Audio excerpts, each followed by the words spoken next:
বাগেরহাট চিতালমারীতে খুব সুন্দর একটি শিব মন্দির প্রতিষ্ঠিত করেছেন ডক্টর বঙ্কিমচন্দ্র অধিকারী।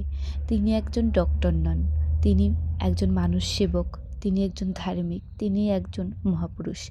ইচ্ছে থাকলেই বা চেষ্টা থাকলেই এত বড় মন্দির করা কারো পক্ষে সম্ভব নয়। অনেকের অনেক টাকা আছে, অনেকের অনেক পয়সা আছে, তাতে কি হবে? মানুষের সেবা যেমন এগিয়ে আসে না, ঠিক তেমনি নিজের ধর্ম পালনের ক্ষেত্রেও অনেকেই এগিয়ে আসে না। কিন্তু এই মানুষটি একদমই ভিন্ন ধরনের। একজন হোমিওপ্যাথিক ডক্টর হয়ে এভাবে একটা মন্দির করা, নিজের পয়সা দিয়ে জমি কেনা, সেখানে মন্দির প্রতিষ্ঠিত করা একদম অতটাও সহজ নয়।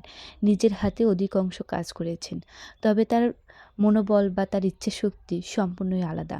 তার সাংসারিক জীবনে হয়তোবা অনেক ঝামেলা থাকতে পারে, তার জীবন নিয়ে অনেক সঞ্চয় থাকতে পারে, কিন্তু তার ধর্ম, তার ব্যক্তিত্ব নিয়ে না কোনো প্রশ্নই উঠবে না। এত সুন্দর মন্দির করেছেন এবং প্রত্যেকটা কারুকাজ নিজের হাতেই প্রায় করা। এখানে যে শিবলিঙ্গ আছে, শিব ঠাকুর আছে, সেগুলো নিজের হাতে তৈরি করা।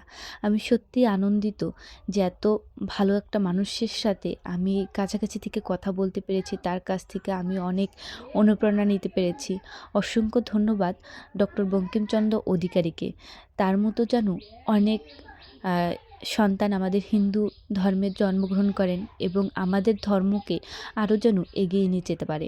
ঠাকুরকে প্রণাম করে ধূপকাঠি এবং মোমবাতি প্রজ্বলন করে আরতি করে নিলাম। কারণ শিব ঠাকুরের কাছে একটাই প্রার্থনা করব, হে শিব ঠাকুর, তুমি আমাকে আশীর্বাদ করো।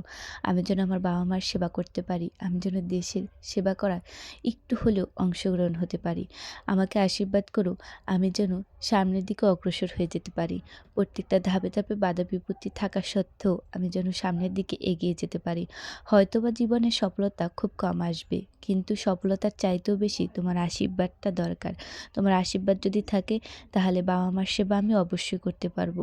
শিব ঠাকুরের কাছে আরেকটা জিনিস প্রার্থনা করি, বঙ্কিমচন্দ্র অধিকারীর মতো যেন এমন সন্তান আমাদের হিন্দু ধর্মের অনেকের ঘরে ঘরে জন্মগ্রহণ করে, যাতে এমন মন্দির যেন প্রতিষ্ঠিত করতে